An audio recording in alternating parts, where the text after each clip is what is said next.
ॐ असतो मा सद्गमय तमसो मा ज्योतिर्गमय मृत्योर्मामृतं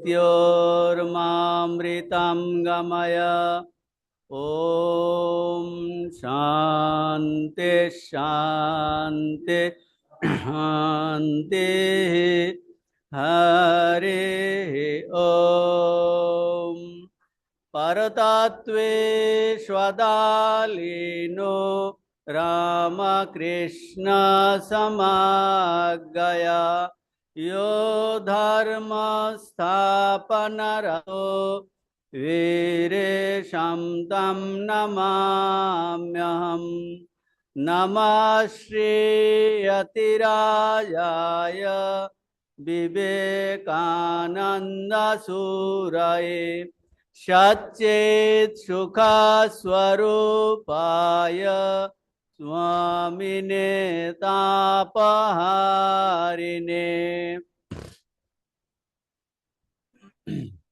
मूकं करोति वाचालं पंगं लंघयते गिरिं यत्कृपातमहं वन्दे परमानन्दमाधवम्। अथ द्वादशोऽध्यायः। अर्जुन उवाच एवं सततयुक्ताये भक्तास्त्वं पर्युपासते ये चाप्यक्षरमभक्तं तेषां के योगवित्तमाः। श्रीभगवानुवाच मय्यावेश्य मनो ये मां नित्ययुक्ता उपासते श्रद्धया परयोपेता ते मे युक्ततमा मताः। ये तक्षरमनिर्देश्यम् सर्वत्रागम् अचिन्तञ्च कूटस्थम् अचलं ध्रुवम् संनियम्येन्द्रियग्रामम् सर्वत्र समबुद्धयः ते प्राप्नुवन्ति मामेव सर्वभूतहिते रताः। क्लेशोऽधिकतरस्तेषाम् अभक्तासक्तचेतसाम् अभक्ता हि गतिर्दुःखम् देहवद्भिरवाप्यते। ये तु सर्वाणि कर्माणि मयि संन्यस्य मत्पराः अनन्येनैव योगेन मां ध्यायन्त उपासते तेषामहं समुद्धर्ता संसारसागरात् भवामि न चिरात् पार्थ मय्यावेशितचेतसं मय्येव मन आधत्स्व मयि बुद्धिं निवेशय निवशिष्यसि मय्येव अत ऊर्ध्वं न संशयः। अथ चित्तं समाधातुं न शक्नोषि मयि स्थिरम् अभ्यासयोगेन ततो मामिच्छाप्तुं धनञ्जय। अभ्यासेऽप्यसमर्थोऽसि परमो भव मदार्थम् अपि कर्माणि कुर्वन् सिद्धिम् अवाप्स्यसि। अथैतदप्यशक्तोऽसि कर्तुं मद्योगमाश्रितः सर्वकर्मफलत्यागं ततः कुरु यतात्मवान्। श्रेयो हि ज्ञानमभ्यासात् ज्ञानात् ध्यानं विशिष्यते ध्यानात् कर्मफलत्यागः त्यागात् शान्तिरनन्तरम्। अद्वेष्टा सर्वभूतानां मैत्रः करुण एव च निर्ममो निरहंकार सम दुःख सुखक्षमी संतुष्ट सततं योगी यतात्मा दृढ़निश्चयः मयि अर्पिता मनो बुद्धिर् यो मद्भक्त स मे प्रियः विजते लोको लोकान्नोद्विजते च जः हर्षामर्षभयोद्वेगैर्मुक्तो यः स च मे प्रियः अनपेक्षा शुचिर्दक्ष उदासीनो गतव्यतः सर्वारंभ परित्यागी यो मद्भक्ता स मे प्रियः यो नारिष्यति न द्वेष्टि न शोचति न कांक्षति शुभाशुभा परित्यागी भक्तिमान् स मे प्रियः क्षमा शत्रौ च मित्रे च नापमानयोः शीतोष्ण सुख दुःखेषु क्षमा संगा विवर्जितः तुल्यनिन्दा स्तुतिर्मौनी सन्तुष्टो येन केनचित् अनिकेत स्थिरमतिर् भक्तिमान् मे प्रियो नरः ये तु धर्मामृतमिदं यथोक्तं पर्युपासते श्रद्धाना मत्परमा भक्तास्ते अतीव मे प्रियाः।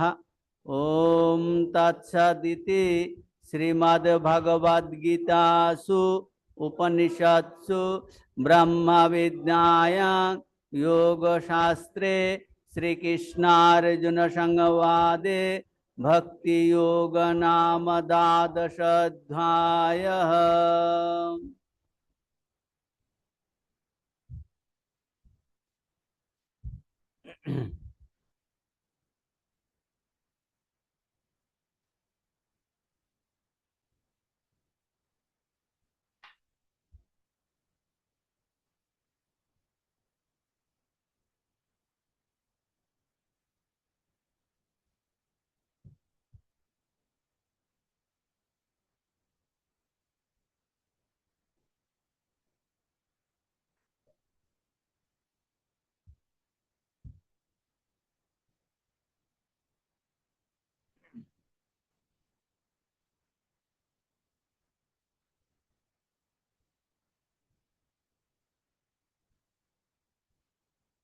তাহলে ভক্তি রহস্য স্বামীজির যে চ্যাপ্টার আলোচনা করছি প্রতীকের ও বৈধি ভক্তির প্রয়োজনীয়তা।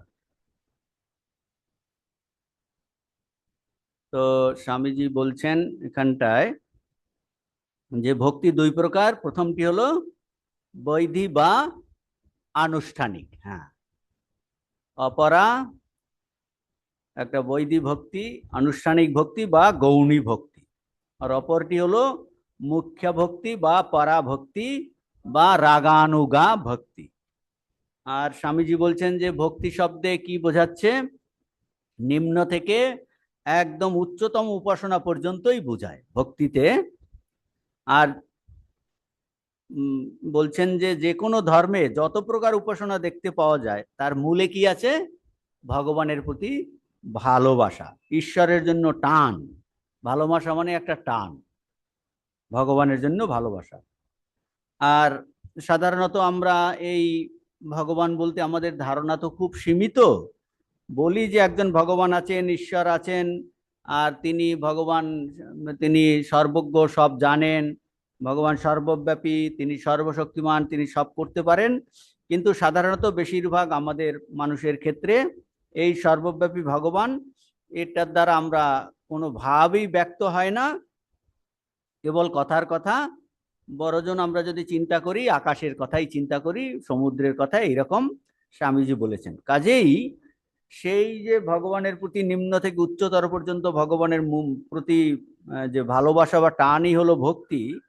তাহলে শুরু করতে হবে কি দিয়ে, বলছেন শিশুরা যেমন প্রথমে স্থূল কিছু অবলম্বন করে শেখে, তারপর ধীরে ধীরে সূক্ষ্মের ধারণা হয়, সেই রকম উচ্চতর অনুভূতির অবস্থা লাভ করতে হলেও প্রথমে আমাদের এই স্থূল অবলম্বন করে সাধন আরম্ভ করতে হবে এবং ধীরে ধীরে অগ্রসর হতে হবে। এইসব কথা স্বামীজি অনেকভাবে বুঝিয়েছেন। তো আমরা কোন পর্যন্ত করেছিলাম? সকলের এক প্রকার।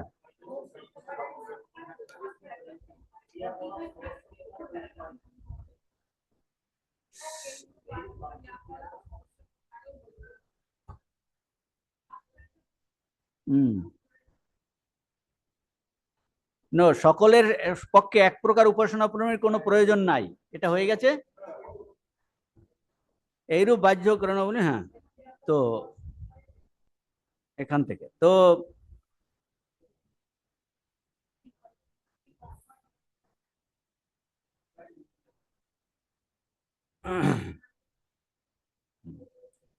তো এখন এই যে বলছেন যে এই যে নিম্নতর যে অবলম্বন করে আমরা এগোবো, এর এখন বহু অনুষ্ঠান ক্রিয়াকলাপ আছে, কিন্তু সবার জন্য সবটা, এইটা এখন স্বামীজি সুন্দর করে আলোচনা করছেন। সকলের পক্ষে এক প্রকার উপাসনা প্রণালীর কোনো প্রয়োজন নাই। আমরা এখানে এতজন বসে আছি, সবার এক ধরনের পুজো কিন্তু ভাল লাগে না। হ্যাঁ, কারো শীতলা পূজা, লক্ষ্মী পূজা, অমুক, না আমার কালীকে ভালো লাগে, দেখবেন সরস্বতী ভালো, না আমার ঠাকুরকেই ভালো লাগে অন্য। হ্যাঁ, আমি করি, প্রত্যেকেরই আলাদা আলাদা আছে, সবার জন্য সবগুলো এখানটায় নয়। বলছেন কতক লোকের এখন বলবে যে এই এখানটায় অনেক কিছু বলবেন, যে মন্ত্র, স্তব, স্তুতি, অনুষ্ঠান, এরকম অনেক জিনিসের কথাই বলবেন। কতক লোকের পক্ষে মূর্তির, বাহ্য মূর্তির পূজা, এটা অনেক কত লোকের প্রতি বলছে এটা প্রয়োজন হইতে পারে, এটা সাহায্য করে। আর বলছেন কেউ না, বাইরের অত আড়ম্বর তার ভাল লাগছে না, কিন্তু মনে মনে সে মূর্তির চিন্তা করে, মহাপুরুষের চিন্তা করে, শুধু মনের ভিতরে ওইরূপ মূর্তির চিন্তা প্রয়োজন, যে তার আর বাইরের এই মূর্তির পূজার দরকার নেই। কারো কারো ক্ষেত্রে দরকার আছে, সে চোখ বুঝে তার ভাল লাগে না, চোখ বুঝে যে যদি চিন্তা করে অন্য চিন্তা আসে, বরং সামনে মূর্তি রাখলে তাকে যে সাজাবে, গোছাবে, এই করবে, তাতে তার খুব আনন্দ হয়, সেটা বোঝাচ্ছেন। যে কারো কারো শুধু মনের মধ্যে ওইরূপ মূর্তির চিন্তা প্রয়োজন, আর এক ধরনের মানুষের কথা বলছে। কিন্তু যে ব্যক্তি নিজ মনের ভিতর মূর্তির উপাসনা করে, সে বলে, সে একটু নিজেকে আবার হয়তো কারো কারো গর্ববোধ করে, অহংকারী হয়, আমি মূর্তি পূজা অপেক্ষা উন্নত। মূর্তি চিন্তা যখন অন্তরে করা হয়, তখনই ঠিক ঠিক উপাসনা করা হয়, সে এইরকম ভাবে। এরা নিম্ন স্তরের, আমি একটু উচ্চ স্তরের আর কি। বাহিরে মূর্তি পূজা করাই পৌত্তলিকতা, এইরূপ ধর্মের বিরোধিতা করিব। বাইরে করা এটা পৌত্তলিকতা, আর আমি মনে মনে চিন্তা করছি এটা পৌত্তলিকতা নয়। হ্যাঁ, এটাই তো স্বামীজি, ওদের এত গর্ব যে হিন্দুরা পৌত্তলিক, এরা পূজা করে। বলছে তোমরা এই যে চার্চ বানিয়েছো, এটা কি একটা মূর্তি নয়? চার্চকে সাজাচ্ছ, তোমরা ই করছো, আমরা আগুন দেখালে তাতে অসুবিধা, আর তোমরা যদি মোমবাতি দেখাও তাতে কোনো অসুবিধা নেই। মোমবাতিতে কোনো অসুবিধা নেই। হ্যাঁ, ও আমাদের যদি ভগবান একটা রূপে আসে, আর যদি কবুতর হিসেবে আসে, অ্যাঞ্জেল হিসেবে আসে, এইরকম থাকে, ও তাতে কোনো অসুবিধা নেই, ওটা মূর্তির মধ্যে পড়ে না। তারা, ওরা পশ্চিম দিকে কাবা, ওদিকে ফিরে করে, তাহলে এরকম করো না, অন্যদিকে দক্ষিণ দক্ষিণ দিকে তাকিয়ে করো, তাহলে পশ্চিম দিকে কেন তাকাচ্ছ? এটাও তো একটা দিক, এটাও একটা। এইগুলো স্বামীজি চুলচেরা বিশ্লেষণ করে দেখিয়েছে, ওদের যুক্তির মধ্যে কত ভুল আছে। হ্যাঁ, তো সেইটা আমাদের মধ্যেও যেমন এইরকম থাকে, আমি মনে মনে চিন্তা ধ্যান করতে ভালো লাগে, এরা না পূজা আশ্রা নিয়ে বেশি করে, আমার এই বাইরের এগুলো দরকার নেই, সেই জন্য আমি একটু উচ্চ, এই অহংকারের কথা বলছি। যখন কেউ মন্দির বা গির্জারূপ একটি সাকার বস্তু খাড়া করে, সে উহাকে পবিত্র মনে করে, কিন্তু মূর্তিটি মনুষ্যাকৃতি হইলেই সে উহা তুই ভয়, এই আর একটা দেখাচ্ছে যে কি বলছেন, যদি মন্দির, গির্জা রূপে একটা সাকার বস্তু খাড়া করে, বলে এটা বেশ ভালো, মন্দিরে, গির্জায়, সেটা সেটা, কিন্তু একজন মানুষকে, শ্রেষ্ঠ মানুষকে যদি সে মূর্তি বানিয়ে উপাসনা করে, এইটা কি? হ্যাঁ, তো বলছেন মূর্তিটি মনুষ্যাকৃতি হইলেই সে অতি ভয়াবহ মনে করে। অতএব মনে করে, কিন্তু বলতে চাইছেন এরকম মানুষ আছে, তোমার হয়তো ভালো না লাগতে পারে, বা তুমি এর দ্বারা অহংকারিত হয়ে যাচ্ছ, তোমার চিন্তাধারার মধ্যে ভুল আছে, এটা জন্য স্বামীজি ইন্ডিকেট করছেন। কিন্তু মোদ্দা কথাটা কি বলছেন? অতএব স্থূলের মধ্য দিয়ে অগ্রসর হইবার নানাবিধ প্রণালী আছে, মানে নানাবিধ সাধারণ প্রণালী আছে।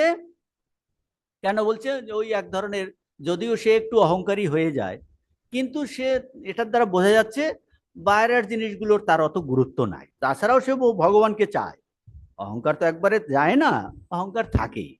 সে বাইরের জিনিস তার সাহায্যের দরকার নাই, তো তার জন্য বাইরের পূজার দরকার নাই, সে ভিতরে মূর্তি চিন্তা করছে। স্থূলের মধ্য দিয়ে অগ্রসর হইবার নানাবিধ সাধন প্রণালী আছে, এগুলির মধ্য দিয়ে ধীরে ধীরে অগ্রসর হই আমরা শেষে সূক্ষ্ম অনুভূতি লাভ করিব। বলে এগুলোর মধ্যে অগ্রসর হয়ে স্থূল থেকে সূক্ষ্ম। আবার একই প্রকার সাধন প্রণালী সকলের জন্য নয়। এক প্রকার সাধন প্রণালী হয়তো আপনার পক্ষে উপযোগী, অন্য আর একজনের পক্ষে হয়তো অন্য প্রকার সাধন প্রণালী প্রয়োজন। সে বলছে ধ্যান করলেই তো হয়, ডাক্তার মহেন্দ্রনাথ যে বলছে না, বলছে আমি একঘেয়ে কেন হব, আমি মাছের ঝোল খাবো, অম্বল খাবো, ঝালে খাবো, বলছে আমি একঘেয়ে কেন হতে যাব। ব্রাহ্মণ একটা ধরে আছে, বলছে এক বাঁশিতে কত সানাইয়ে কত রাগ রাগিনী বাঁধবে, একের ভিতর দিয়ে ওটা বেরোবে। বলছে আমি একঘেয়ে কেন হব, একঘেয়ে হোসনি, এখানকার মত নয় একঘেয়ে হওয়া। যে তার মানে একটা দিককেই বলে, জগতে কত বিচিত্রতা, কত মানব ভগবান কত ভাবের মানুষ তৈরি করেছেন, কত বস্তু তৈরি করেছেন। কাজেই হ্যাঁ অন্যের পক্ষে, তো অন্য আরেকজনের পক্ষে হয়তো অন্য প্রকার সাধন প্রণালীর প্রয়োজন প্রয়োজন এবং সে সেটাকে নিয়েই প্রয়োজন, কারণ তার মনোনজয় সে ওইটাকে অবলম্বন করে ধীরে ধীরে এক বস্তুকেই সবাই পাবে। হ্যাঁ, ঠাকুর বলছেন তুমি ছাদে যেতে চাও, কেউ সিঁড়ে বিয়ে উঠতে পারে, কেউ একটা দড়ি ফেলে উঠতে পারে, কেউ একটা আসলা বাঁশ দিয়ে বেয়ে উঠতে পারে। এই প্রত্যেকটি সাধারণ প্রণালী যদিও চরমে একই লক্ষ্যে লইয়া যায়, তথাপি সবগুলি সকলের উপযোগী, সবগুলি সকলের উপযোগী নয়। পরিষ্কার বোঝা যাচ্ছে, এক জায়গায় নিয়ে যাবে অনেকে, কেউ ট্রেনে করে এসেছেন, বাসে করে এসেছেন, নিজের প্রাইভেট কারে এসেছেন, কেউ মোটর সাইকেলে আসে, সবাই ইউনিভার্সিটি এখানে আসবে। কিন্তু যার পায়ে ব্যথা আছে, হাঁটতে পারে না, যে অটো, যে গাড়ি করে ভাড়া করে এসেছে, সবার জন্য জোর করে বলে না, তো সেইটা বলছেন। তথাপি সবগুলি সকলের পক্ষে উপযোগী নয়। আমরা সাধারণত এই আরেকটি ভুল করিয়া থাকি, আমাদের আদর্শ আপনার উপযোগী নয়, আমার আদর্শ আপনার উপযোগী নয়, তবে আমি কেন জোর করিয়া উহা আপনার উপর চাপাইয়া দিবার চেষ্টা করিব? এটাকে বলে ইম্পোজিশন, অধ্যাহার। আলোচনা করেছিলাম এই এবার অবতার পুরুষ এসে এই দুটো জিনিস, একটা বলছেন যে অধ্যাহার, ইম্পোজিশন, ইম্পোজিশন মানে আমার মেথডটা ভালো, এইটা তুমি ফলো করো, আমি তোমার উপর চাপিয়ে দেবো, এটা বলি ইম্পোজিশন, অধ্যাহার। আর একটা আছে, হ্যাঁ ও এটা খুব ইন্টেলেকচুয়াল চিন্তা করছে, আমি এইসব নিয়ে করছি, ইমিটেশন, ওরটা ভালো, আমি ওইটা আমারটা ভালো না, বাজে, ওরটা ভালো, ও আমি ইমিটেট করতে যাচ্ছি। একটা হলো ইমিটেশন মানে অনুকরণ, একটা হলো ইমিটেশন অনুকরণ, আমারটা ভালো নয়, ওরটা ভালো, ওটা না। আর সে একজন বলছে আমারটা ভালো বলে আমারটা তোমার উপর চাপিয়ে দিচ্ছে, অধ্যাহার। ঘটনা ওই যে নরেন নির্গুণ নিরাকার, তার ধ্যান, সে কালির উপরে ওকে স্পর্শ করে ওর ভাবটাকে ঢুকিয়ে দিল, এটাকে বলে অধ্যাহার, ইম্পোজিশন। বলছে তুই কি করলি, ওর তো এতদিন ও এক পথে এগোচ্ছিল, শোনা যাচ্ছে না? হ্যাঁ, অধ্যাহার, অধয় জফলায় আকার, হার, অধ্যাহার, অধ্যাহার। হ্যাঁ, ওই যে অধীরোপ, আছে না, হ্যাঁ, অধ্যাস, অধ্যাহার মানে আমার ভাবটাকে অন্যের উপর চাপিয়ে দেওয়া।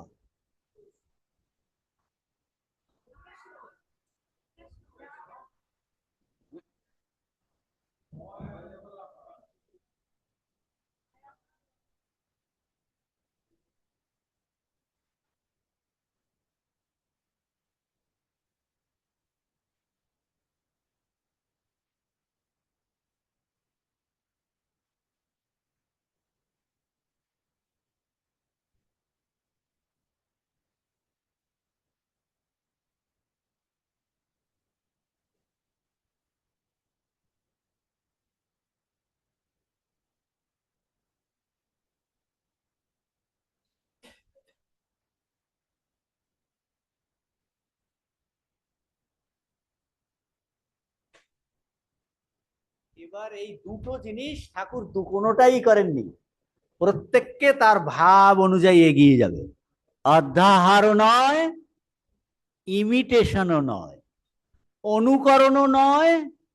উদাহরণ ওই সেটা বললাম যে নিজের ভাবটা সে কালীর মধ্যে বলছে ওর কি ক্ষতিটা করলি, তার অদ্বৈত ভাব সে একভাবে এগোচ্ছিল, তারপর বলছে সেটা নষ্ট হয়ে গিয়ে অনেক ঠাকুর জীবিত ছিলেন রিপেয়ার করেছেন, অনেক ধীরে ধীরে ওকে রিপেয়ার করেছেন।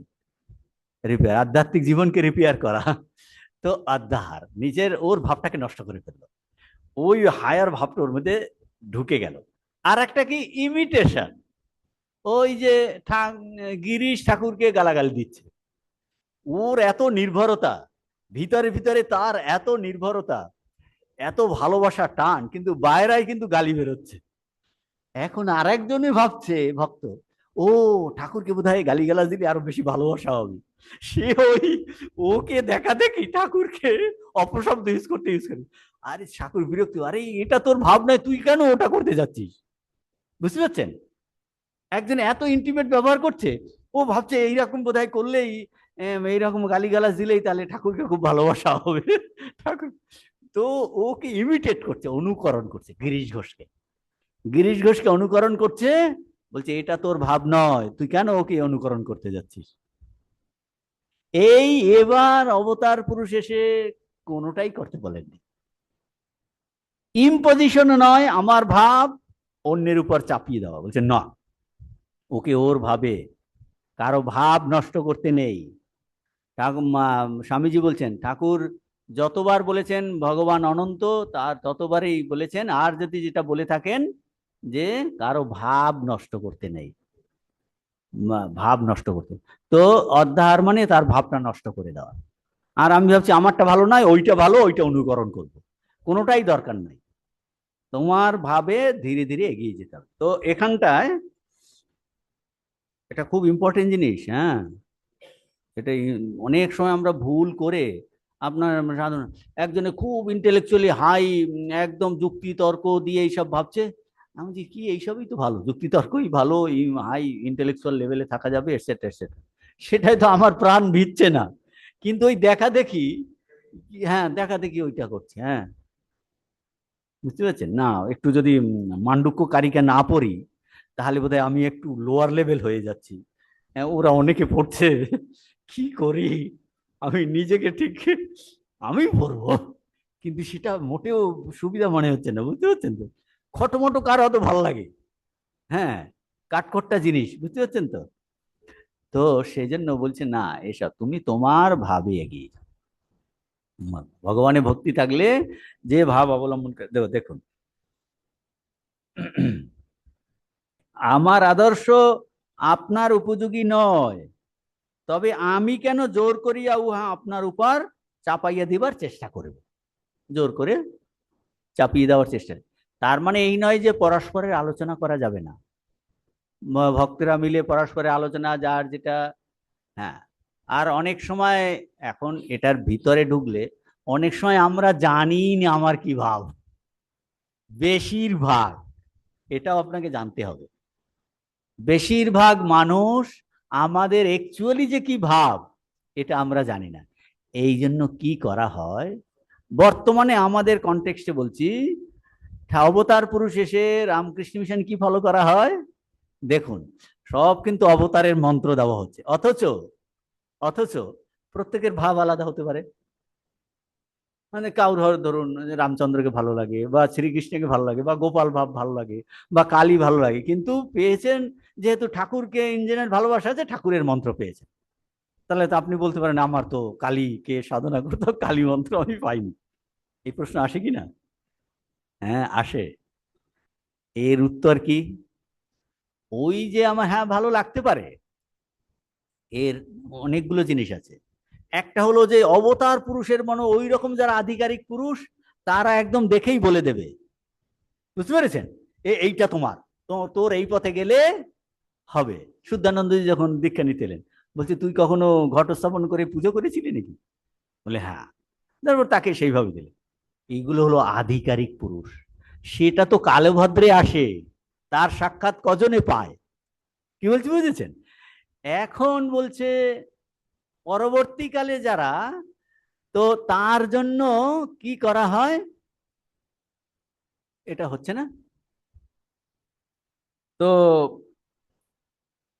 তখন পরবর্তীকালে কি হলো, যেহেতু ঠাকুর হলেন সর্বদেব দেবী স্বরূপায়, বলছে তোমার যে কোনো ভাবেই থাকতে পারে, কোনো অসুবিধা নাই। তুমি যদি সিনসিয়ারলি, ঠাকুরের প্রতি একটা ভালোবাসা আছেই, সিনসিয়ারলি তার ঠাকুরকে সেই পদ্ধতিতে তুমি সাধন করো, ধীরে ধীরে ধীরে ধীরে তোমার ঠাকুর ওই গোপাল ভাবেই দেখা দেবে।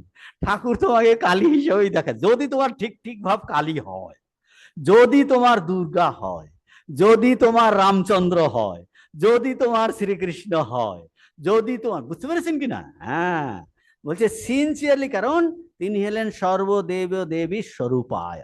সিনসিয়ারলি সাধন করলে তোমার ভাব অনুযায়ী দর্শন হবে, কাজেই চিন্তা করার প্রয়োজন নাই। হ্যাঁ, বর্তমান সঙ্গেতে কিন্তু এই জন্য সবাই এই অবতার মন্ত্র পাচ্ছে, তিনি সর্বদেব দেবী, কাজে কনফিউশনের কোনো দরকারই নেই। আগে আগে যে আলাদা দিতেন না, দিতেন, কিন্তু এটাও জানতে হবে, মা দিয়েছেন, ঠাকুর দিয়েছেন, ডিরেক্ট ডিসাইপলরা অনেককে দিয়েছেন আলাদা আলাদা প্রত্যেককে, কিন্তু এখন আর তো আলাদা আলাদা সেভাবে দেওয়া হয় না। স্বাভাবিক যদি প্রশ্ন আসে তার উত্তর কিন্তু এইটা, যে ঠাকুরের ওই মন্ত্র জপ করে সে কিন্তু ওই, তার যদি সত্যি সত্যি ভিতরে যে ভাব আছে সেই অনুযায়ী তার ডেভেলপমেন্ট হবে এবং দর্শনাদি ওই রকম হবে। সেই জন্য দেখা যায় এক একজন এক এক ভাবে সাধন করছে, দর্শন অন্য হচ্ছে। হ্যাঁ, তো কোনটা কোনটা? হ্যাঁ, এইটা বলে আমার ভাবটা ওই সাধন করতে করতে করতে, বলছে আপনি এখানে যাচ্ছেন ওখানে যাচ্ছেন করতে করতে করতে গিয়ে নিজের পথে গিয়ে আমরা এইরকম এই আপ অ্যান্ড ডাউন হতে হতে হতে হতে যখন স্পিরিচুয়াল লাইফে অনেক ধাক্কা খেতে খেতে খেতে খেতে খেতে খেতে আমার রিফাইন্ড হয়, রিফাইন্ড হওয়ার পরে অনেক গ্রস জিনিস চলে গিয়ে আমরা ঠিক ঠিক পথে গিয়ে পড়ি। এখনই আমি সেটা বুঝতে পারছি না। হ্যাঁ, ওই অবলম্বন সাধন করতে করতে করতে করতে গিয়ে এমন জায়গায় আমরা পৌঁছবো, তখন আমার কারেক্ট পথে, বাহ, এইটাই আমার ঠিক ঠিক। এইটা বলছে, এটা অনেক করে করে, সেই জন্য অনেক সময় শান্ত ভাব দিয়ে সবাই অবলম্বন করে। শান্ত ভাব মানে কোনো বিশেষ কোনো আকৃষ্ট নয়, কিন্তু অন্য ভাবগুলো প্রমিনেন্ট ভাব, দাস্য ভাব, সখ্য ভাব, সেই জন্য বেশিরভাগেই শান্ত ভাব দিয়ে শুরু করে, করতে করতে করতে করতে যে ভাবটা প্রমিনেন্ট হবে সেটা সাধনের পরে লাস্টে গিয়ে বোঝা যায়। তো হ্যাঁ, শান্ত ভাবটা হলো ওই যে 5 ধরনের ভাব আছে না, তার মধ্যে শান্ত ভাবটা হলো হ্যাঁ, ভগবানের প্রতি ওটা প্রমিনেন্ট ভাব নয়। প্রমিনেন্ট ভাব মানে অন্য দিকগুলোতে যেমন দাস্য, বাৎসল্য, সখ্য, এইগুলো যেমন একদম তীব্র আকর্ষণ, ইন্টেন্স, ওর প্রতি টান। শান্ত ভাব হলো কি, ঋষিদের বলছে, ঋষিদের শান্ত ভাব ছিল, হ্যাঁ ভগবান আছেন, ভগবান লাভ, তার প্রতি তিনি সৃষ্টিকর্তা, আমি স্রষ্টা জীব, কিন্তু এই ভাবটা সে সৃষ্টিকর্তা ভগবান, তাকে পেতে হবে, সেখান থেকে আমি এসেছি, মানে তার প্রতি টান ওই দাস্য ভাবের মতো নয়, সখ্য ভাবের মতো, ওগুলো হলো প্রমিনেন্ট ভাব, সে ইন্টেন্সিটি বেশি। শান্তভাবে ইন্টেন্সিটি নয়, সাধারণ, ওটা হলো সাধারণ। বলতে অনেক সময় সাধারণভাবে শুরু করতে করতে করতে করতে গিয়ে, সাধন করতে করতে গিয়ে তার আসল ইন্টেন্সিটিটা তখন প্রকাশ পায়। সেই জন্য শুরুতে একটা ভাব থাকে, লাস্টে গিয়ে অন্য ভাব দাঁড়ায়। নরেন নিজেকে ভেবেছিল তার কি ভালো লাগতো, সগুণ নিরাকার, তাই না? কিন্তু ঠাকুর জানতেন ও হলো নির্গুণ নিরাকারেরই। বলছে আমাকে ই পরে শোনা, অষ্টাবক্র। হ্যাঁ, বলে না না, এটা তো ঈশ্বর নিন্দা। বলছে আমি ভগবান, এটা তো ঈশ্বর নিন্দা। বলছে আমি তোকে ওটা নিতে বলেছি নাকি, তুই আমাকে পড়ে শোনাবি, তাতে তো কোনো আপত্তি নাই। বলে না না, তাতে কোনো আপত্তি নাই। ও নিজেই জানে না এইগুলো সব দেখাচ্ছে অবতার পরিষেবা, কত জিনিস, আধ্যাত্মিক জিনিস ক্লিয়ার হয়, দেখাচ্ছে সে প্রথমেই, কিন্তু তার ওই ভাব সে নিজে জানে না। প্রেমানন্দজি দর্শন চাইছেন, চাইছেন না যে একটা ভাব সমাধি হোক, বলছে অনেক করে কাদা কাটা করে গেল, কি হবে যদি কিছু না হয়, এখানকে মানবিনি, মানবিনি কে বলছে, ওকে বলছে, বলে মাকে বললুম, তখন মাল বলছে ওর ভাব হবে না, জ্ঞান হবে। প্রেমানন্দজি নিজেই জানে না সেটা, ওর জ্ঞান হবে ওই রকম ভাব ওর হবে না। সে রাধার অংশে জন্ম, বলছে কি তার জ্ঞান হবে। তো অনেক সময় এরকম কিন্তু এ অবতার পুরুষ জানেন, উপর একটা যেন ঢাকা থাকে, ধীরে ধীরে আসল ভাবটা প্রকাশ পায়। হ্যাঁ, শরৎ মহারাজ একই জিনিস। শরৎ মহারাজ বলছে এই আমার আইডিয়া, যখন ওই শুনলেন যে গণেশের কাহিনী যখন শুনলেন, বলছে হে আইডিয়াল, বলছে না এ তোমার আইডিয়াল নয়। মানে ওইটাই তোর ভাব ভেবেছিল, গণেশ হলো আমার আইডিয়াল, বলছে না গণেশ আইডিয়াল নয়, তাহলে কি তুমি নিজেকে শিব ভাববে। গণেশ তো ছোট, ছোট মানে সামান্য, তুমি নিজেকে শিব ভাববে আর আমাকে ঠাকুর নিজে এখানকার শক্তি ভাববে। হ্যাঁ, এই যে তো শরৎ মহারাজ সে ভাবছিল ওইটাই তার শ্রেষ্ঠ আইডিয়াল, সেই অনুযায়ী সাধন করবে। বলে না, না। তো এটা বলছেন এখানটায়, তবে আমি কেন জোর করিয়া আপনার উপর চাপাইয়া দেওয়ার চেষ্টা, আমার মন্দির নির্মাণ প্রণালী বা স্তব পাঠ করার রীতি আপনার নিকট ভালো লাগে না, তবে আমি কেন জোর করিয়া উহা আপনার উপর চাপাইতে যাইব।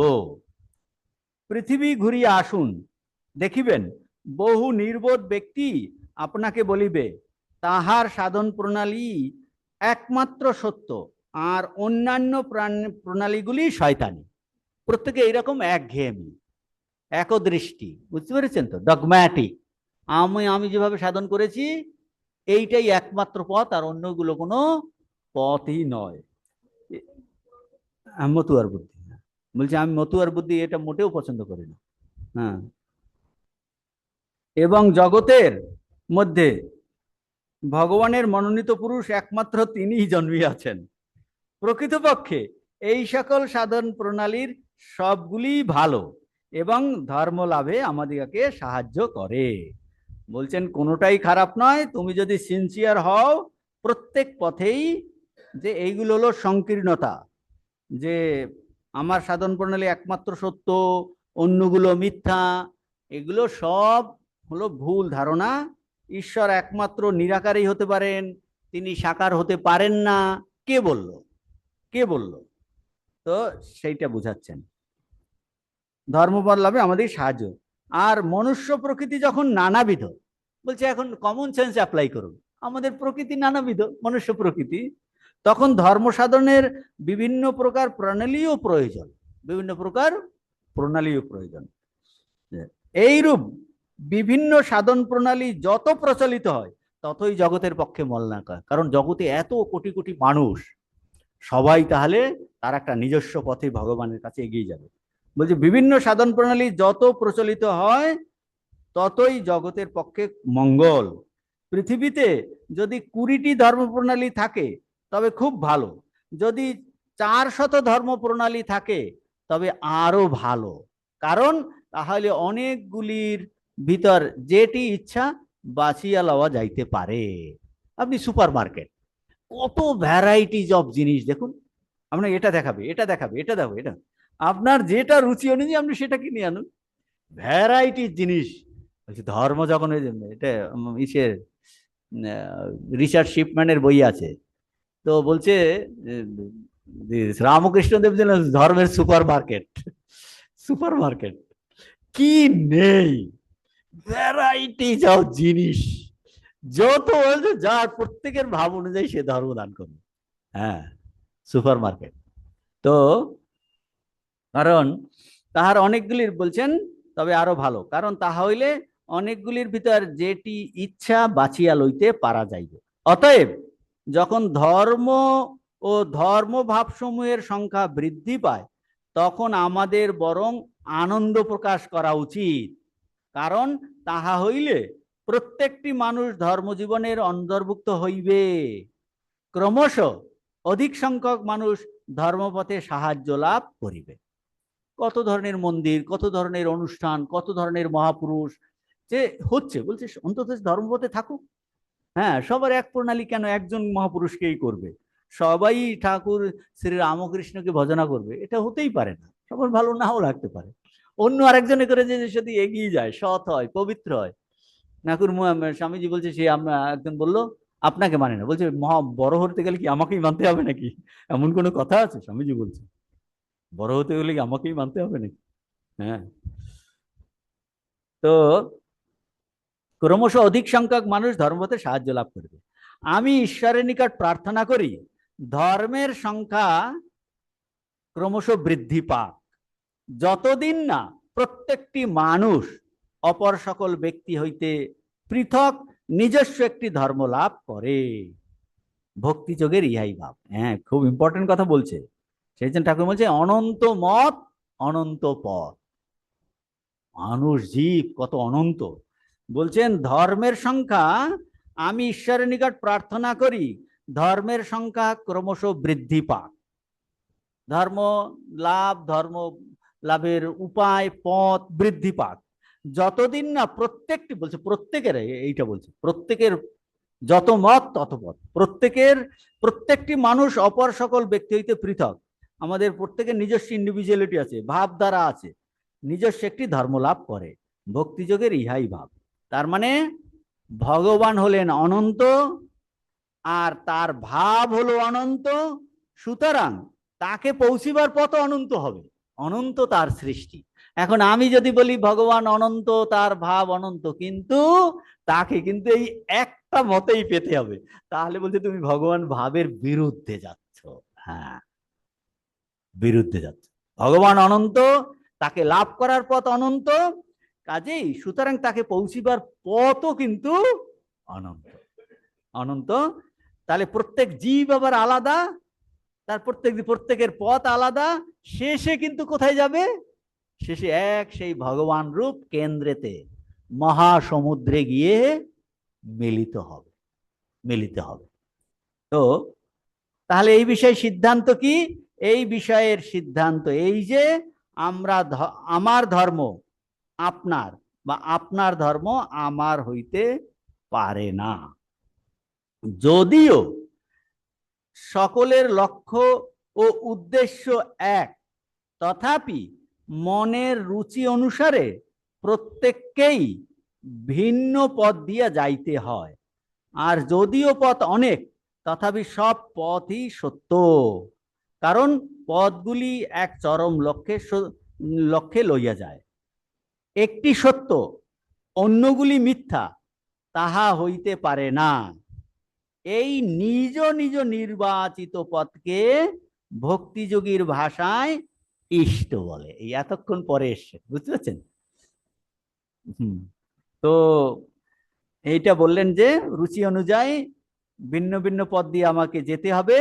কাজে পথ যদিও ভিন্ন, কিন্তু লক্ষ্য প্রত্যেকটা পথেই সত্য, কারণ ওই পথ দিয়ে সে সিনসিয়ারলি যদি ওই পথকে অবলম্বন করে, সে চরম লক্ষ্যে। কর্তাভজাদের কথা হচ্ছিল, নিন্দা করছেন স্বামীজি প্রচন্ড।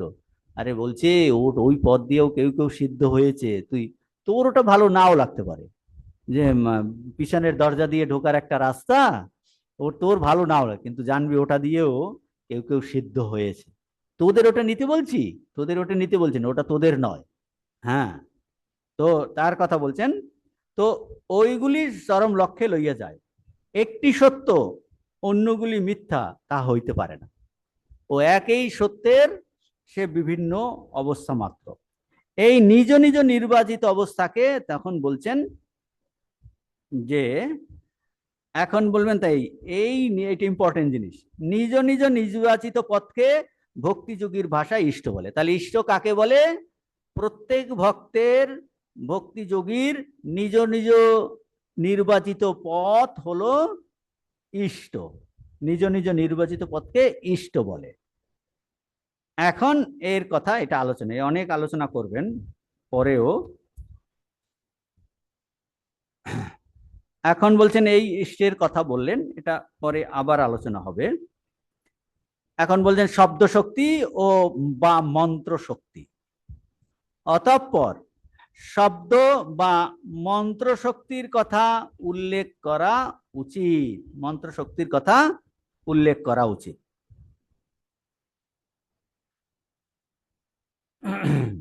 আপনারা সকলেই শব্দ শক্তির কথা শুনিয়াছেন। এই শব্দগুলি কি অদ্ভুত! বলছেন শব্দের তো নিজস্ব, আমরা আলোচনা করছি এগুলো শব্দ তো, স্বামীজির কথা, ঠাকুরের কথা।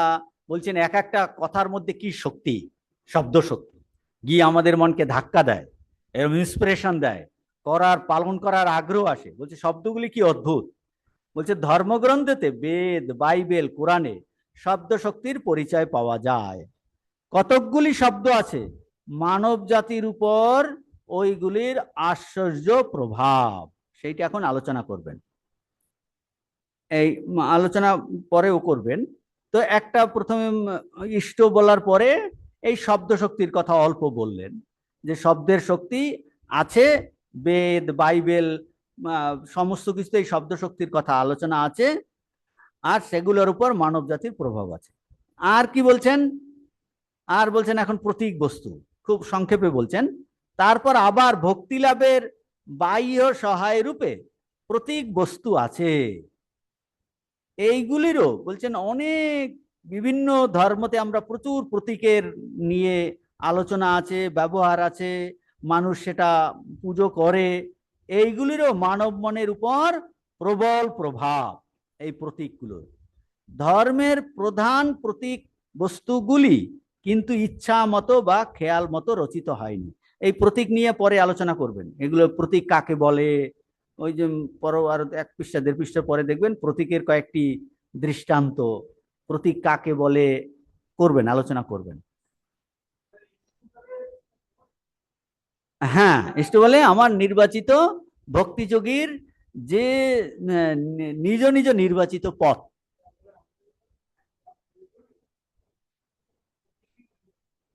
হ্যাঁ, এখন সেটাও আসবে যে আমরা যে ইষ্টমূর্তির ধ্যান করছে কিনা, ইষ্টমূর্তি আমার পদ আমার এই, সেটা বলবেন।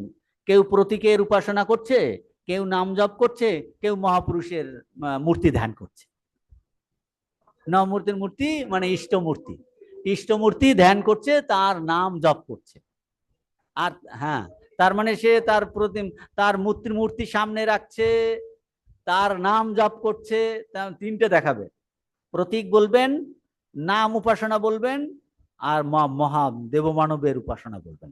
এই সবই এই বৈদিক ভক্তির মধ্যে, অনুষ্ঠানের মধ্যে পড়বে। তিনটা জিনিস বলবেন, তিনটে, প্রত্যেকটাকে অবলম্বন করেই সে কিন্তু ওই ভগবানের দিকেই যাবে, যার যেটা সুবিধা হয়। হ্যাঁ, তিনটে। কোনটা? হ্যাঁ, এটা পরে আলোচনা করবেন। যা কতগুলি শব্দ দেখুন না, আমাদের বেদের যদি আপনি ওঙ্কার, মানব জাতির ওং বললেই যে ভগবানের, ব্রহ্মের প্রতীক, সগুণ ব্রহ্ম নির্গুণ ওঙ্কারের প্রতীক, কতগুলি শব্দ আছে। বলছেন মানব জাতির ওইগুলোর আশ্চর্য প্রভাব। সেই রকম প্রতীক বস্তুরও আলোচনা করছেন, যে এই তারপর আবার ভক্তি লাভের বাহ্য সহায় রূপে প্রতীক বস্তু আছে, এইগুলিরও মানব মনের উপর প্রবল প্রভাব। ধর্মের প্রধান প্রতীক বস্তুগুলি কিন্তু, এখন এই প্রতীকগুলো কি করে এসেছে, আমরা বলি ওঙ্কার একটা প্রতীক, স্বস্তিক একটা প্রতীক, ওদের যে ক্রস একটা প্রতীক।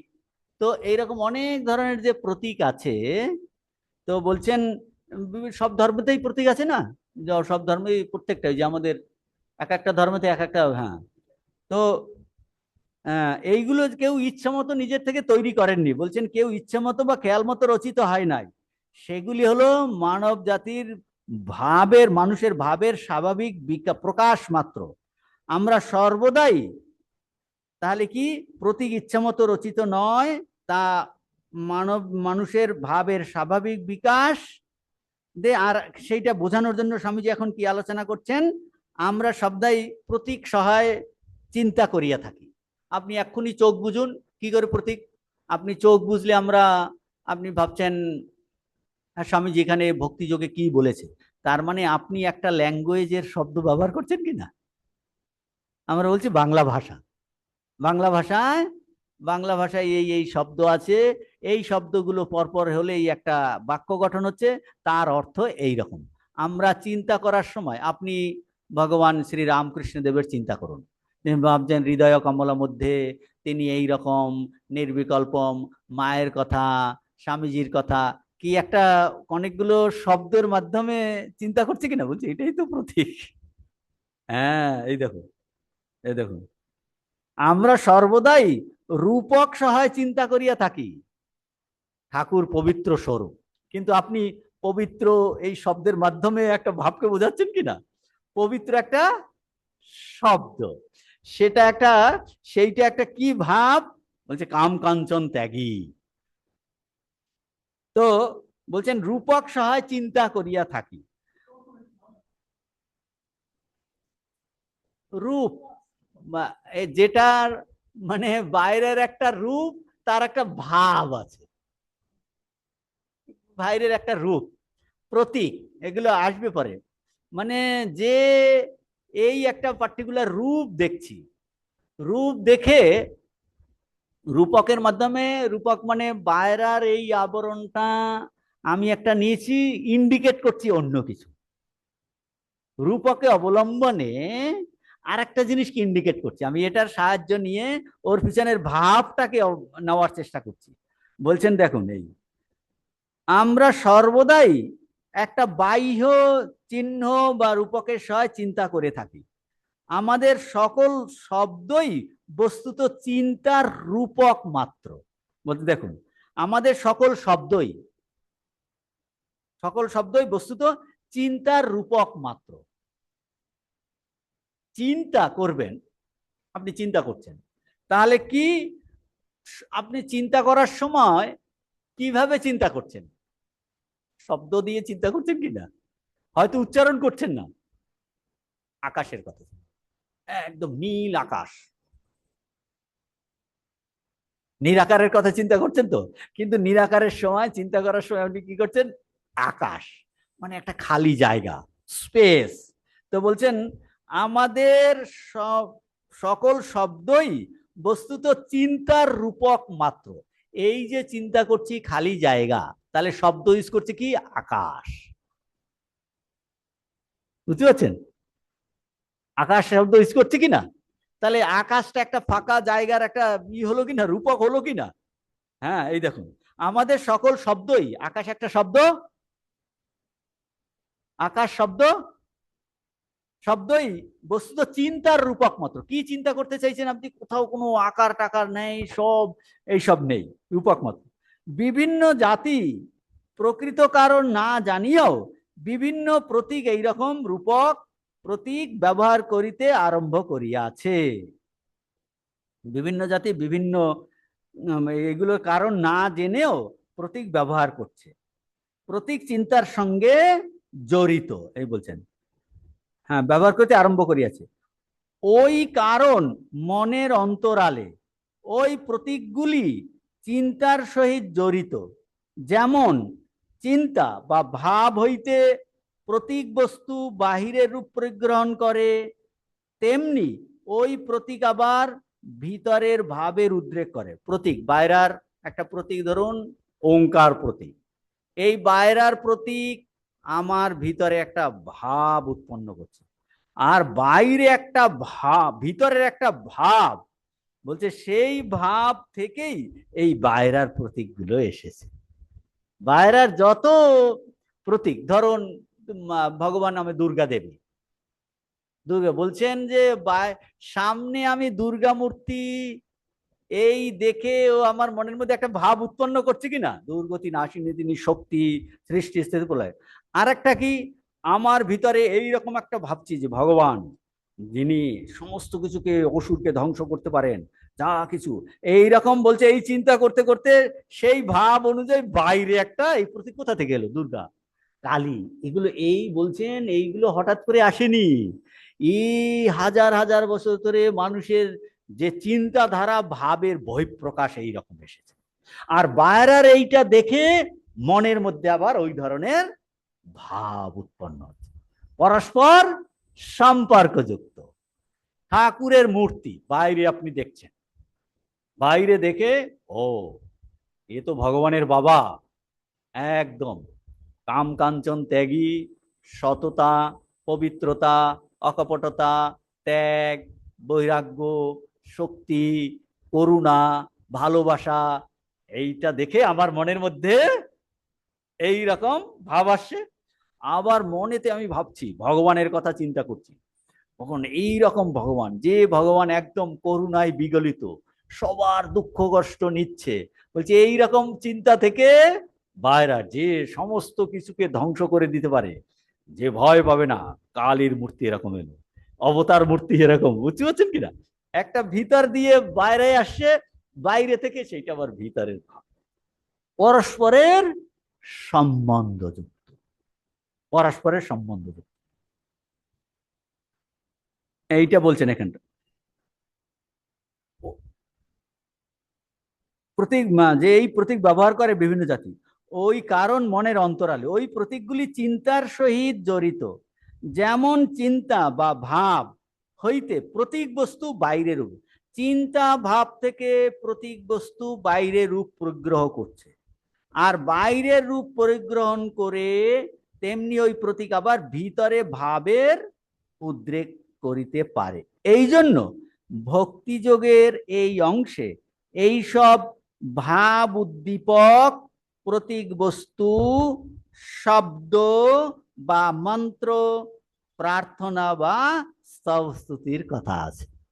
কেন ভক্তিযোগে এইগুলো আছে, এই এই কয়টা সংক্ষেপে আলোচনা করে বলছেন এই জন্য কি, ভক্তিযোগের এই অংশে, কোন অংশে, এই বৈদিক ভক্তিতে এইসব ভাব উদ্দীপক প্রতীক বস্তু, শব্দ বা মন্ত্র বা প্রার্থনা বা স্তব স্তুতির কথা আছে। চিন্তা ভাব থেকে প্রতীক বস্তু বাইরের রূপ পরিগ্রহ করে, আবার বাইরের প্রতীক ভিতরের ভাবের উদ্রেক করে। কাজেই এই এই ভক্তিযোগের এই অংশে এই ভাব প্রতীক বস্তু আছে, তার উপাসনা করে কেউ, বাইরের প্রতীকের উপাসনা করে, তাহলে ধীরে ধীরে তার ভাব উদ্দীপন হবে। কেউ মন্ত্র জপ করে, তাতেও তার এই মন্ত্র জপ করতে করতে ভাবের উদ্দীপন হবে। কেউ স্তব স্তুতি করে, তাতেও ধীরে ধীরে ধীরে ধীরে তার এই ভাবের জাগরণ হবে। এটার কথা বলেছেন। তো এখন ওই দুটো অল্প আলোচনা করেছেন, মন্ত্র এই পরে ডিটেল চালু, ইষ্ট, তারপর শব্দ শক্তির কথা বলছেন, তারপর প্রতীক বস্তুর কথা বলছেন। এখন এখানে এই প্যারাগ্রাফে কি বলছেন, একটু প্রার্থনা। সকল ধর্মেই প্রার্থনা আছে। অবতার পুরুষ এসে যে সমস্ত ধর্মেতে আছে, কি করে আমাদের ঠাকুরের ভগবানের কাছে প্রার্থনা কি করতে হবে, ভগবান সেটাও এসে শিখিয়ে যান, যে প্রার্থনা কি করতে হবে, কোনটা প্রার্থনা করা উচিত নয়, কোনটা ভক্তি প্রার্থনা ভক্তিযোগের মধ্যে পড়বে না, কোনটাকে ভক্তিযোগ বলা হবে। ঠাকুর বলছেন, মা আমি তোমার শরণাগত, শরণাগত, দেহ সুখ চাই না মা, লোকমান্য চাই না, অনিমাদি অষ্টসিদ্ধি চাই না, কেবল এই করো যেন তোমার শ্রীপাদ পদ্মে শুদ্ধা ভক্তি হয়, নিষ্কাম অমলা মানে পবিত্র, অমলা নির্মল অহেতুকি ভক্তি হয়। আর যেন মা তোমার ভুবন মোহিনী মায়ায় মুগ্ধ না হই, তোমার এই মায়ার জগতে কামিনী কাঞ্চনের উপর ভালোবাসা যেন কখনো না হয়। আর বলছেন, মা তোমা বই আমার আর কেউ নাই, আমি ভক্তিহীন। ঠাকুর বলছেন আমি ভক্তিহীন, আমি ভক্তিহীন আর কি সাধনহীন, ভক্তিহীন, সাধনহীন, জ্ঞানহীন, তো না আমি ভজনহীন, ভজনহীন, সাধনহীন, জ্ঞানহীন আর ভক্তিহীন, কৃপা করে শ্রীপাদ পদ্মে আমায় শুদ্ধা ভক্তি দাও। কি প্রার্থনা করতে বলতে তিনি দেখিয়ে গেছেন কি প্রার্থনা করতে হবে। তো বলছেন সমস্ত ধর্মেই প্রার্থনা আসছে, হাইয়েস্ট প্রার্থনা আমাদের শিখিয়েছেন। তো আমাদিগকে স্মরণ রাখিতে হইবে, তাহলে মানুষ কি প্রার্থনা করবে বলছে জানে না, মানুষ অজ্ঞান, তো ওর মনে হাবজা গাবজা আছে, সেইগুলোই প্রার্থনা করতে থাকে। সেটা যে কখনো পূরণ করেন না তা না, পূরণ করতে পারেন, কিন্তু ঠিক প্রার্থনাটাও তো জানতে হবে। আমরা অনেক ভুল প্রার্থনা করতে পারি, কিন্তু ঠিকটাও তো জানতে হবে। হ্যাঁ, সকল ধর্মেই বলছেন এই প্রার্থনা আছে। তবে এইটুকু আমাদিগকে আপনাদিগকে স্মরণ রাখিতে হইবে যে ধন সম্পদ বা স্বাস্থ্য লাভের জন্য প্রার্থনাকে ভক্তি বলা যায় না, এগুলি পুণ্য কর্ম। বলছে এটা কি, এটা হলো পুণ্য কর্ম। পুণ্যকর্ম বলছেন, ধন স্বাস্থ্য লাভ এর জন্য প্রার্থনা, এটা পুণ্যকর্ম, ভক্তি নয়। কারণ ভক্তি কথাটা ভগবানের জন্য ইউজ করা যায়। এখন বলছে, কেউ বলতে পারে না আমি তো ভগবানের কাছেই এইগুলো স্বাস্থ্য লাভের প্রার্থনা করছি। বলছে এটার মধ্যে তোমার স্বার্থ জড়িত আছে। তো স্বর্গাদি গমনের বা অন্য প্রকার বাহ্য বস্তু লাভের জন্য প্রার্থনা কর্ম মাত্র। বলছে এইটাকে, এটা হলো কর্ম মাত্র। যিনি ভগবানকে ভালোবাসিতে চান, তা ওইগুলো স্বর্গাদি কামনা করা মানে সে ভগবানকে ভালোবাসছে না, ভগবানের মাধ্যমে স্বর্গকে হাসিল করতে চাইছে, ভগবানের মাধ্যমে সে স্বাস্থ্য পেতে চাইছে, ভগবানের মাধ্যমে ধন সম্পদ লাভ করতে চাইছে। কাজেই সে কিন্তু ভগবানকে ভালোবাসে না। যিনি ভগবানকে ভালোবাসিতে চান, যিনি ভক্ত হইতে চান, তাহাকে ওই সকল প্রার্থনা ত্যাগ করিতে হইবে। যিনি আলোর রাজ্যে প্রবেশ করিতে চান, তাহাকে কেনা বেচার দোকানদারি ধর্মভাব পুটুলি বাঁধিয়া বাহিরে ফেলিয়া আসিতে হইবে। কেন? দোকানদারি ধর্মভাব পুটুলি বাঁধিয়া বাহিরে ফেলিয়া আসিতে হইবে, তবেই তিনি ভক্তি রাজ্যে প্রবেশের অধিকার পাইবেন। আমি একথা বলিতেছি না যে যাহা প্রার্থনা করা যায় তাহা পাওয়া যায় না। বলছে না, অন্য সাধারণ মানুষ তো প্রার্থনা করে, তাহলে পাওয়া যায় না? বলছে তুমি যদি সিনসিয়ারলি করো, ভগবান এটি না দেওয়ার কি আছে? তিনি যখন মানুষ সৃষ্টি করেছেন, সমস্ত জগৎ সৃষ্টি করেছেন, বলছে তোমার ভাব অনুযায়ী তুমি ওটা সিনসিয়ারলি প্রার্থনা করলে এগুলো পূরণ হয়। হচ্ছে না কেন? বলছে সিনসিয়ারলি করছো না। সেই জন্য এই জাগতিক উন্নতির জন্য ভগবান গীতাতে বলেছেন তো, চতুর্বিধা ভজন্তে মাম। বলছে সবাই কিন্তু তারা ভগবানের ভক্ত। সুকৃতিন অর্জুন, মানে এই সবের জন্য ভগবানের কাছে প্রার্থনা তো অনেকের আসে না।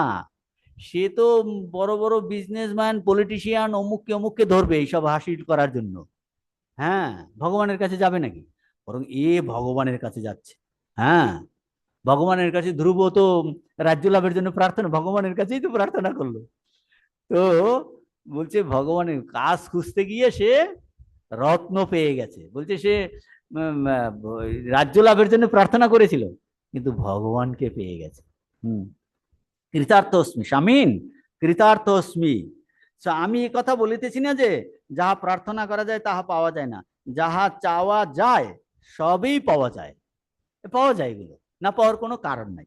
কিন্তু বলছে এটাকে কিন্তু ওই ভক্তি বলা যায় না, এটাকে এই কি পুণ্যকর্ম। যে তবে উহা অতি হীন বুদ্ধির, নিম্ন অধিকারীর, ভিকারীর ধর্ম। ভিকারীর ধর্ম বলছে এটাকে দোকানদারির ধর্ম। আমি তোমাকে ভালো করে পুজো করব, আমি রোজ এইরকম করে করব, তোমাকে এটাকে কিন্তু দিতে হবে। তার মানে বলছে এটা ব্যবসায়ী ধর্ম। সেইটার কথা বলছেন দোকানদারি।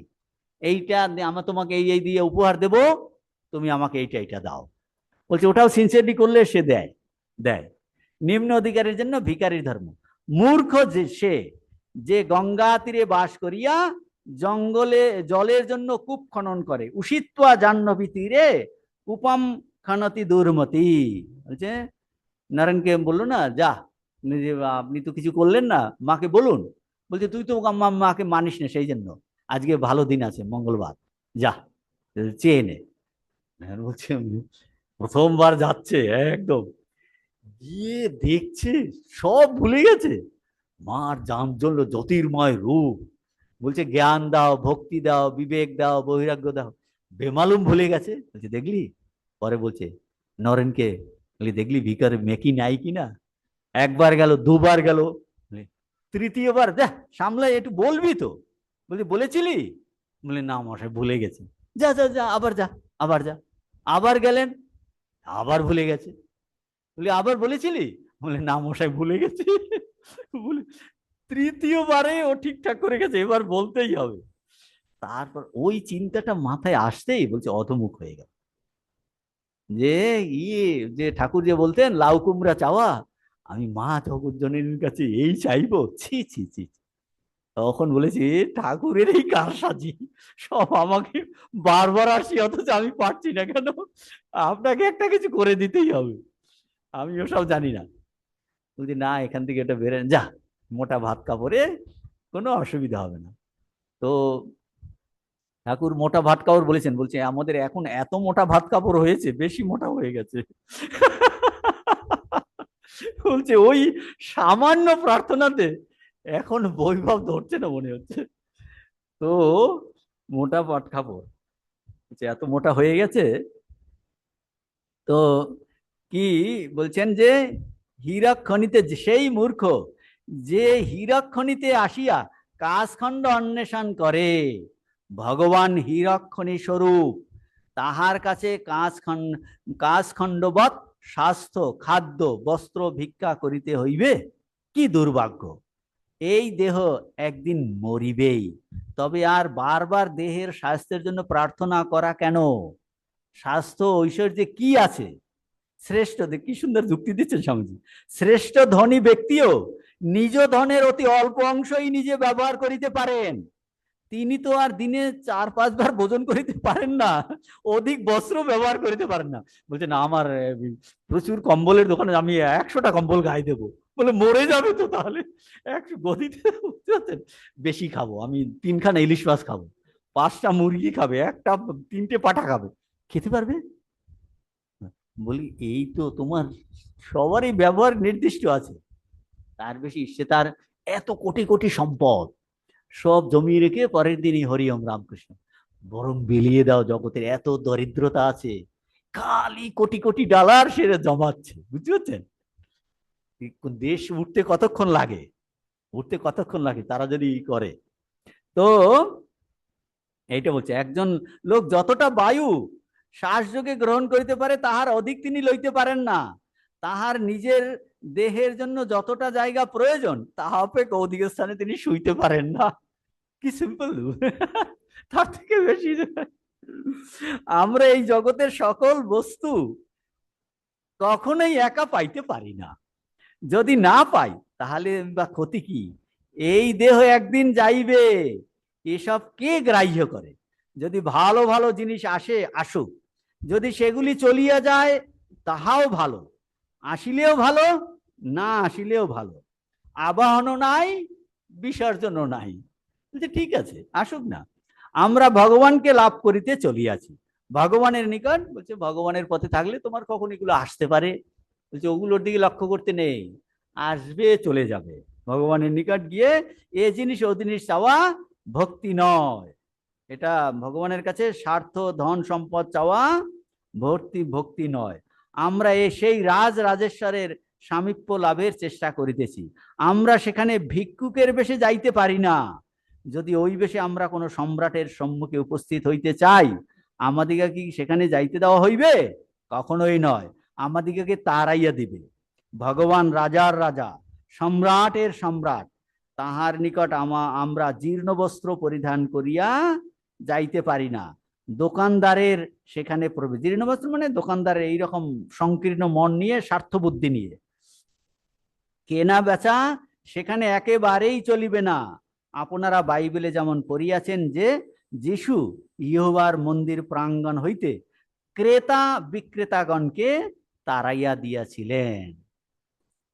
ওম পূর্ণমদ পূর্ণমিদং পূর্ণাৎ পূর্ণমুদচ্যতে পূর্ণস্য পূর্ণমাদায় পূর্ণমেবাবশিষ্যতে।